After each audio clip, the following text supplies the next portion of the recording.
Why, there must be dust in that ventilation.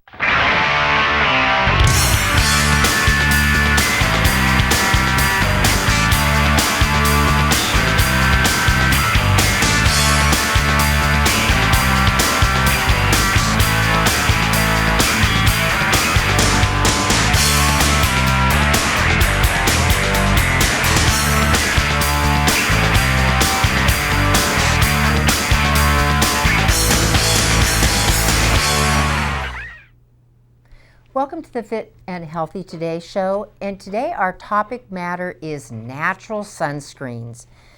And kind of heaven forbid that I say that, because the FDA refuses to allow any natural sunscreen or the listing of any natural sunscreen or sunblock ingredients on any products in the United States. So you can call it natural, and then you can take a look at the bottle and find that it's full of petrochemical. There's very few what we would call as natural chemical-free sunscreens. They look like a chemistry lab. Pretty much the only ones that we have available nowadays are just mineral blocks. But I want to go through dietary and then topical oils that have known, proven aspects that can be natural sunblocks and sunscreens that can either enhance the body's ability to fight off the skin cancer or can enhance the body's ability to block it. So all conventional sunscreens have cancer-causing chemicals. All of them do. It's a given. So the moment you slap that on your skin or your baby's skin, you can assume that it can contribute towards skin cancer. Bottom line, there were some great studies that came out about 10 years ago on this issue by certain dermatologist journals, and no press available on that one has ever been pushed. So very disconcerting. So that's why I thought it was really important that I do a show on this. Now, when you utilize sunscreens, considering that 70% of Caucasian Americans and 97% of Black Americans are vitamin D deficient, and you slap it on the sunscreen, that blocks the body's ability to manufacture vitamin D. So remember, all these chemical-based sunblocks and sunscreens, vitamin D is so important for prevention of skin cancer and other cancers that this is another issue we have to look at.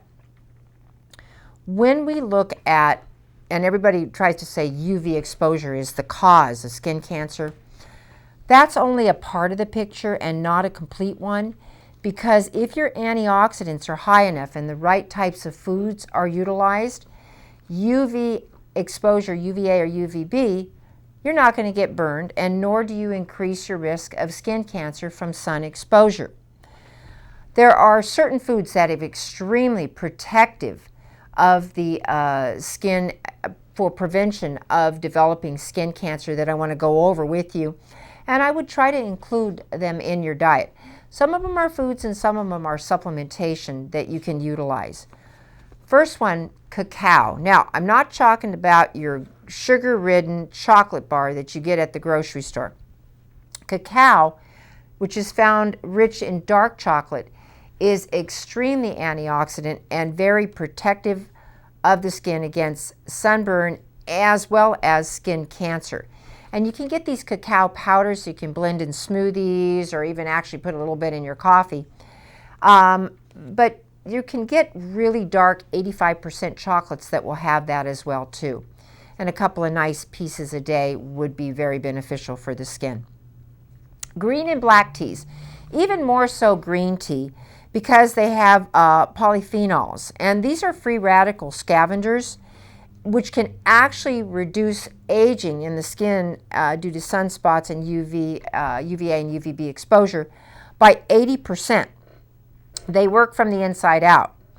According to several studies, drinking 2 or more cups of black or green tea reduces the risk of developing squamous cell skin cancer by 30%. That's severe, a major reduction when you consider all the other things I'm going to talk about. Microalgae, algae such as spirulina, chlorella, contain a carotenoid called astaxanthin. And this astaxanthin is perhaps one of the most powerful antioxidants studied. It's 550 times more powerful than vitamin E. You can buy it in supplement forms, and when my customers come in, I'll oftentimes recommend a 12 milligram dosage. But it has definitely been able to show protection from UVA, UVB of both the skin and the eyes as well too. Or you can just start dumping in your chlorella and spirulina in your smoothies, or taking it in pill form as well too. Now, carotenoids, particularly for UVB exposure, and that's going to be your carrots, your yellows, usually your yellows and oranges, and your green leafy vegetables are really rich in carotenoids, which are known to give you, and you know, some people who eat excessive amounts of carrots will get that kind of orangey tinge to their skin. Well, that's very protective of the skin against UVB damage. Pomegranates. Now, pomegranates contain powerful polyphenols which strengthen the skin's upper layers. Now, when they do that, when you strengthen the upper layers, it increases the resistance to the harmful UV rays. So if you like pomegranate or pomegranate juice, you know, it's been shown also for other types of cancers. Very helpful as cancer prevention and strengthening the upper layers of the skin tissues. Tocotrienols. Now, these are kind of heavy, and they usually come from derivatives of rice bran, and you can find some of them in palm oils as well as in rye and barley in low dosages. But they're 30 to 60 times more powerful than tocopherols, natural tocopherols, and they reduce the skin's absorbing ability and the penetration of the UV rays into the skin tissue itself. So it literally blocks it. Vitamin C.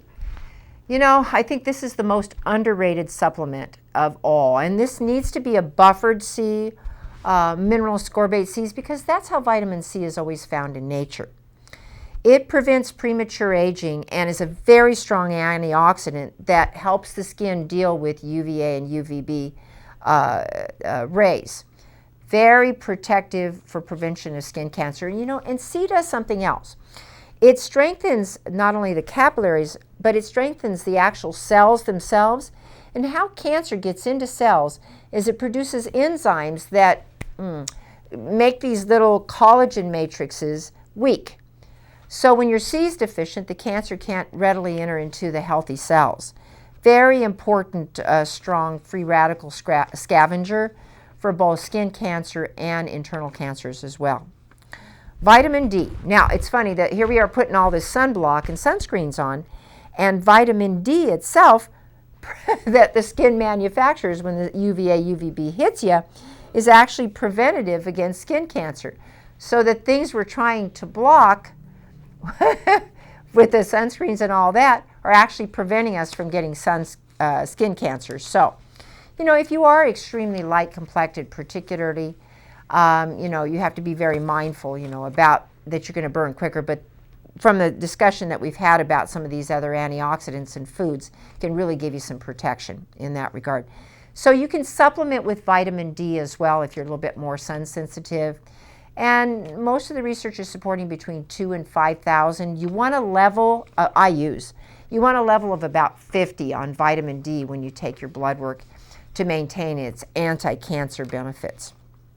Broccoli, probably one of the strongest antioxidant vegetables that we can eat. It's very rich in certain types of sulfur compounds that help the body, the cells of the body, to get rid of carcinogens. So it protects it against the ravages of UV radiation.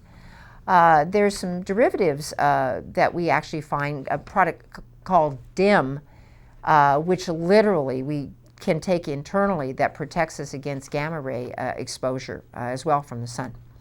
Green leafy vegetables, and there was a wonderful study done on spinach, kale, and Swiss chard, and what they found that it had a potential of reducing squamous cell skin cancer, you know, just a couple of servings a day or one large serving by 50%. I mean, that's a pretty substantial, you know, a nice little leafy green salad every day, a pretty substantial decrease in the exposure. Omega-3 fatty acids, and now they reduce skin inflammation, but they also, bottom line, produce certain types of chemicals that moisturize the skin from the inside out and give you some UVA, UVB protection. Histidine-rich foods. Now, there's a certain type of acid called uricanic acid, and it's a natural photoprotectant. And histidine is found in meat, dairy products, grains such as rice, wheat, and rye. And this amino acid really helps produce this other type of acid, which literally is photoprotectant on the skin. Now, major cause of burning is when the skin is not hydrated. So, these leafy greens and all these vegetables I talked about are really potassium rich. The vitamin C helps the skin hold on to the collagen, which in turn helps you hold water. Now, water, keeping the skin hydrated encourages the healthy natural moisturization factor in combination with these other things I mentioned, which in turn helps protect your skin from some of the environmental assaults that it incurs. So it's particularly important after you get sun exposure, or if you can before, to make sure you're hydrating really well with water and some source of electrolyte mixture as well too. Now, I get a lot of people that come in and say, I look at these sunscreens, and it looks like a chemical laboratory. And so I research the oils that have natural sun protection abilities to them. Number one, 40 SPF, little pricey of an oil, is carrot seed oil, especially for the nose and the face. Man, I think I'd be putting that on, or areas that you have a lot of sun exposure to more readily. Raspberry oil, not as common of an oil, has a 30 SPF. Very common oil, avocado oil, a 15 SPF. Now, what SPF means is you can be out in the sun, you can multiply that factor by 15 on the amount of time that you can be out in the sun. So if you tolerated 30 minutes out in the sun, put a little avocado out on there, it could give you some protection for 3 to 7 additional hours out in the sun. Pretty phenomenal protection. Coconut oil, SPF of 8. Olive oil, something simple, extra virgin olive oil, SPF of 8. Macadamia oil, which we use a lot in fancy types of cooking, SPF of 6. Almond oil, SPF of 5, and jojoba oil, SPF of 4. When you look at these oils for everyday types of exposure, we're just walking in and out out of the sun, man, just minor amounts of SPF protection with using these to moisturize the skin should afford you, in combination with these antioxidant protecting foods and supplements, the ability to prevent an awful lot of skin cancer. Anyway, I hope that helps and answers a lot of questions, particularly of my customers that were coming in the store saying, what can I do? I don't like the chemistry lab. Next, we're going to be moving on to the research portion of our show. Thank you very much.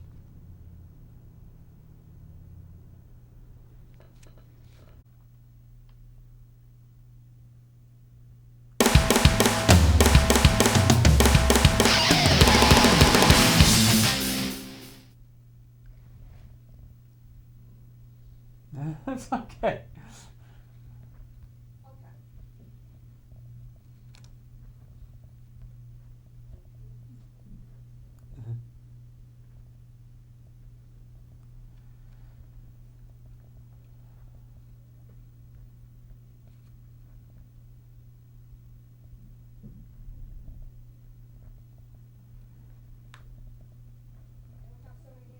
Yeah, you're doing fine, honey. Don't worry.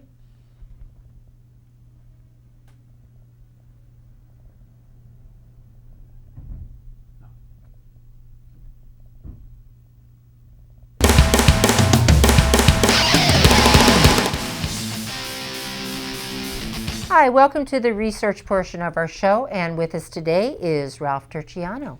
Ralph? And thank you for that intro. Now to start things off, let's look at organic farming once again.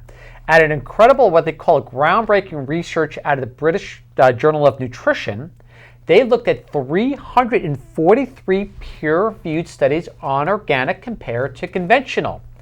Now, What they did is they said basically in the prior studies there were flaws in the soil that was used for organic and conventional, saying that they often used very similar soils in growing, ironically, the organic and the conventional to determine the nutrient content. They also said, too, that science has developed better techniques for determining antioxidants, like polyphenols and basically phytochemicals and other compounds outside your standard A, C, E, and other antioxidants like that. This is what they discovered. I'm only going to be brief. I'm not going to go into too much detail. And by the way, out of this groundbreaking research, they were only able to gather one American researcher to put his name on the papers itself, and that happened to be Mr. Charles Benbrook of Washington State University. So what they discovered was this. Overall, organic fruits, vegetables, and cereals were 18 to 69% higher in antioxidant compounds. They also said that that would be the equivalent of getting 20 to 40% more antioxidants per day if you're eating just 4 servings of fruits and vegetables, because basically that much antioxidant concentration from the organic is the equivalent of eating 2 extra portions of fruits and vegetables per day. In addition, for the bonus gift, the pesticide residues in organically managed fields, not organic foods supposedly grown with synthetic nitrogen fertilizers, which you could read the study to figure out how that worked out, was 10 to 100 fold, I'm saying 10 to 100 fold lower in pesticide residues than conventional. Also, too, you get half the cadmium, because something about the synthetic nitrogens that they're using as fertilizers does something to enhance cadmium absorption into the roots of the plant. So what you can take away is they said this: the study is telling a powerful story, this is their quote, of how organic plant-based foods are nutritionally superior and deliver bona fide health benefits, minus the pesticides and chemicals that you don't want to be consuming anyways. Again, British Journal of Nutrition reviewed 343 peer-reviewed studies and came up with the results that organic is far superior to basically conventional. Something which I'm surprised the TV and media, or I should say local news stations, did not pick up on. After that, we find a new danger to antibiotics. And there's no doubt that antibiotics saved untold number of lives. But there's a danger to its overuse. In this research titled, Scientists Find Links Between Antibiotics, Bacterial Biofilms, and Chronic Infections. Now, there's an interesting thing about this. They found out that antibiotic use, if the antibiotic itself does not kill the basically bacteria right off the bat, it can lead to what's called chronic lung, sinus, and ear infections on its own, making a very simple problem a very bad problem. And it does this by helping create what's called biofilms. Ironically, what a biofilm is like a slimy, what they call polysaccharide. It's how the bacteria can find a new way of protecting itself that's beyond just being antibiotic resistant. Biofilms themselves, to give you an idea how antibiotic resistant they are on their own, is at least 1,000 times more antibiotic resistant than basically your standard bacteria on its own. So once this thing forms a biofilm, a slimy polysaccharide coating inside the lungs, sinuses, or ears, they now become embedded, fortified. Now here's the irony. The antibiotic, basically when the antibiotic is there, in the presence of this biofilm forming, the antibiotic itself actually meshes with the bacteria to form what's called glycogen, or complex sugar molecules that actually feed the biofilm of bacteria on its own once the antibiotic is removed. So the irony is that bacteria have now learned how to use the antibiotic as a food source, actually what they call a never-ending food source once the antibiotic administration is over. They say with the introduction of antibiotic-produced glycogen, the biofilms have an almost endless food source that can be used once the antibiotic exposure has ended. And this is in their words. There are currently no approved treatments for biofilm-related infections. Therefore, bacteria forced into forming stronger biofilms will become more difficult to treat and will cause more severe chronic infections. Adults will suffer protracted lung infections as the bacteria hunker down in the protective slime, and children will have repeated ear infections. What may appear to be antibiotic resistance when an ear infection does not clear up may actually be biofilms at work. And there is no adequate treatment for biofilms once they form. Again, there are 1,000 times more resistant to antibiotics on their own than basically just bad bacteria standing outside itself. Because biofilms are a protective shield that bacteria use to protect themselves and stay with you for a long time if antibiotics are not used properly. So again, if you have an option and something that's serious, and you don't have to take an antibiotic, it's something you really should consider because this stuff is scary. All right, now we move on. Let's take the avocado. In an interesting study, oh, by the way, the last study was in the Public Library of Science Online. Interesting article, though, in the Journal of Nutrition in regards to avocados. Avocados have an interesting effect of basically enhancing the conversion of basically beta-carotene and carotenoids like that into actual vitamin A, especially when combined with an orange-containing food like a tomato or a carrot. Now what they did, and this was the Journal of Nutrition, is they ran 2 studies, what they call a double-blind crossover placebo study, and they switched people around on top of that too, or basically what they call crossover and feeding studies. And what they discovered is this. When an avocado was combined with tomato sauce meal, preferably from like orange type tomatoes because of the carotenoids, it more than doubled the beta-carotene absorption, 2.4 times. More than quadrupled the conversion of provitamin A into basically the inactive form to its active form, 4.6 times. When they went to go do the study again, and this time with raw carrots mixed in with avocado, what they found was even more astonishing. And they took one avocado, about 150 grams. Significantly increased beta-carotene absorption 6.6 times, again when combined with carrots. More than quadrupled alpha-carotene absorption, 4.8 times. Significantly increased the conversion of provitamin A, its inactive form, to its vitamin A active form, 12.6 times. So there's something really to be said about food combining, that it's just not basically being done for flavor or taste or ambiance. When it is actually done properly, it actually makes it into a nutrient super carrier. So something to think about: avocado with either orange type tomatoes or carrots, wonderful provitamin A source, or I should say source that could turn the carotenoids into actual vitamin A. And if you're from British heritage, and a lot of the Brits have a problem converting the carotenes or carotenoids to provitamin A, it's something to think about. Now we go to the American Diabetics Association. We have an issue here with the British Medical Journal and the World Health Organization and NICE, which is the National Institute for Healthcare and Excellence in the UK, and actually quite a few researchers from the UCL and the Mayo Clinic. And what is this "and" about in the American Diabetics Association? They have a strong disagreement what prediabetes is.